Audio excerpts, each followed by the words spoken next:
Meus amigos, vocês já viram que as pessoas às vezes coam um mosquito e engolem um camelo? Jesus falou disso.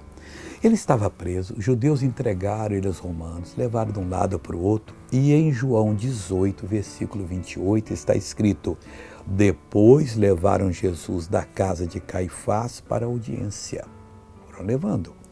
E era pela manhã cedo, passar a noite abusando do mestre, que ele foi preso de noite, e cuspindo, batendo, achincalhando, e não entraram na audiência, para não se contaminarem e poderem comer a Páscoa. A Páscoa, para eles, era mais santa do que a maldade estava fazendo com o santo de Deus.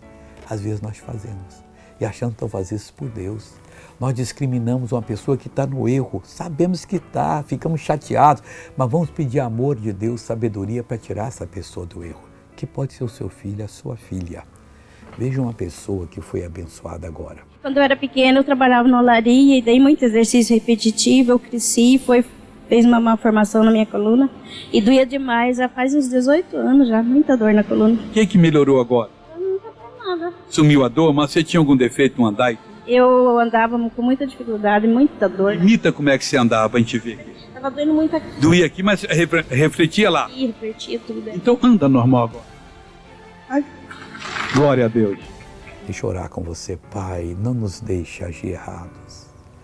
Deus, os homens simplesmente estavam brincando com Jesus, mas queriam comer a Páscoa. Como é que pode isso, Pai? Fazendo a maldade e comendo a Páscoa. Ah, meu Deus, quanto estão agindo da mesma maneira, traindo a Deus, armando complôs. Pai, eu uno a minha fé com a fé dessa pessoa.